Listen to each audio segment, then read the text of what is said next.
안녕하세요. 5월 13일 수요일입니다. 건강히 잘 지내고 계시겠지요? 우리가 하나님을 사랑한다고 하는 것은 하나님을 향해서 I love you 이렇게 하는 게 아닙니다. 그거는 아주 어린아이, 이제 말을 막 배워가지고 엄마나 아빠를 향해서 엄마 사랑해요, 아빠 사랑해요 하는 아주 초보적인 그 수준, 아주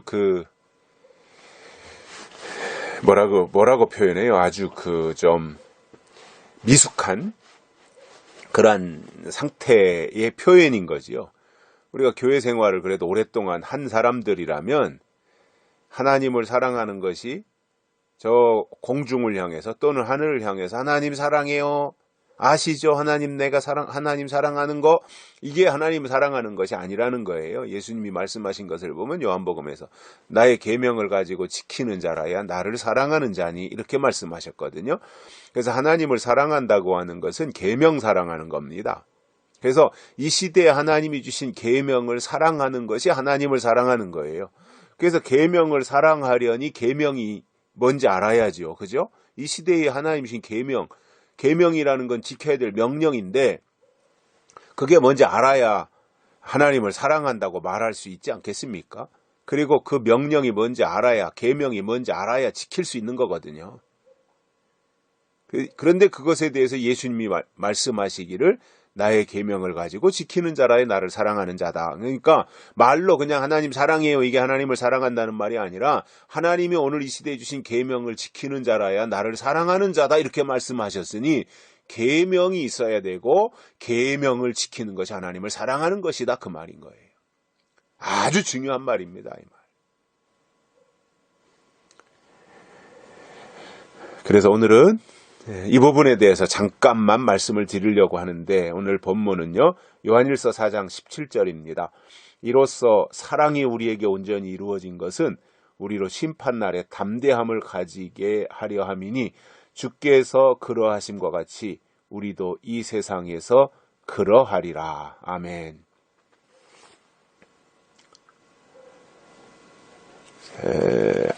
자, 하나님의 사랑이 우리 안에 온전히 이루어진 것은 결국 우리 안에 하나님 주신 계명이 있다는 거거든요. 그러면 이 시대에 우리가 지켜야 될 계명이 뭐예요? 하나님 주신 명령이잖아요. 명령이 있어야 이 지켜야 될 내용이 있는 거니까요. 그러면 그게 뭐냐면 요한계시록이에요. 오늘 우리가 반드시 지켜야 될 하나님의 명령은 요한계시록이에요. 요한계시록을 배제하고 하나님의 명령 찾을 수 없어요. 부분적으로는 다니엘서에서 좀 있고 또 미가서에서 좀 나오고 이사야서에서 좀 있고 이렇게 띄엄띄엄 명령적 측면에서, 명령적 차원에서 띄엄띄엄 찾을 수 있을지 모르지만 이 시대에 주신 하나님의 명령의 시작부터 끝까지의 전부는 요한계시록에 있어요. 그 요한계시록을 알아야 명령을 알 수 있어요. 요한계시록을 알아야 이 시대에 주신 하나님의 계명이 뭔지 알 수 있는 거예요. 할례 받아라 라고 하는 것이 하나님의 명령이고 계명인 때가 있었어요, 구약에서. 그러면 태어난 지 8일이 되면 남자아이들은 다 가서 할례를 받아야 돼요. 그게 왜 그래요? 하나님의 명령이니까요. 지켜야 될 계명이니까 그랬던 거예요. 그러다가 예수님 이 땅에 초림 오시고 나서는 구약에서 그토록 목숨처럼 선민의식을 가지고 히브리 민족이라면은 반드시 지켜야 됐던 할례를 폐하고 예수님 이 땅에 초림하시고 나서는 할례가 세례로 바뀌었어요. 그 예수님 오신 이후로는 할례 받는 게 아니라 세례 받는 그의 명령이고 계명이었던 거잖아요. 세례 받아야 돼요, 세례. 이게 은혜시대 법이에요. 그래서 하나님 앞에 나왔고 하나님을 믿는다고 하는 사람들은 반드시 세례를 받아야죠. 물론 그 세례라고 하는 거 제가 교리적으로 깊이 들어가서 얘기는 안 하겠습니다만은 물 세례가 있고 성령 세례가 있잖아요. 교회에서 베푸는 세례가 두 가지잖아요. 물 세례가 있고 성령 세례가 있어요. 성령 세례는 때가 돼서 하나님이 성령을 주시는 거고, 물 세례는 이제 내가 예수님을 믿겠습니다. 내가 예수님을 믿기로 작정을 했습니다. 예수님이 하나님의 아들이십니다. 이런 신앙 고백을 하면 그에게 그 표시로서 이제 물 속에 들어가서 세례를 베푸는 이 형태의 세례. 그러니까 우리가 표현할 때 이 신약은 세례다. 구약의 할례가 신약의 세례로 바뀌었다고 할 때 그 세례는 물 세례, 성령 세례 두 가지를 다 포함하고 있는 거예요. 두 가지가 다 있어야죠. 둘 중에 한 가지만 있으면 불완전한 거죠. 물론 물 세례보다 성령 세례가 훨씬 중요해요. 그러나 불 세례 받아 성령 세례 받았으니까 나는 물 세례 필요 없다. 그럴 수는 없는 거죠. 물 세례도 예수님도 요단강에서 세례 요한에게 세례를 받았으니까 그것은 이제부터 할례가 아니라 세례다라고 하는 어떤 외적 표현이잖아요. 상징적 표현인 거죠. 사람들에게도 비춰지는 그러한 모습들이었거든요.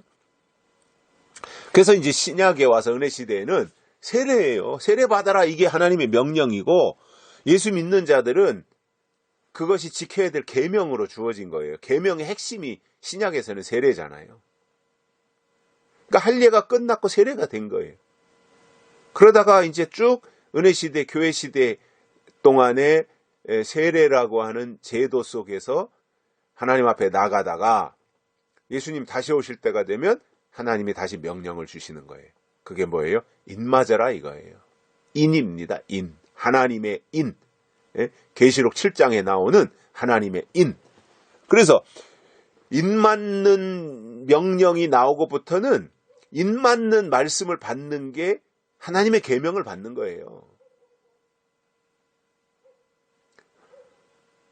그런데 그것을 무시하는 사람들이 있어요. 세례 받으라고 할 때 무시했던 사람들이 이방인들이 아니라 유대인들이에요. 할례에 집착했던 유대인들이. 뭔 소리냐? 세례가 말이 무슨 되느냐? 할례 받으면 되지. 그러고는 세례법을 무시했어요. 그게 그 시대에 주신 하나님의 명령이고 계명이었는데 무시했다는 거예요.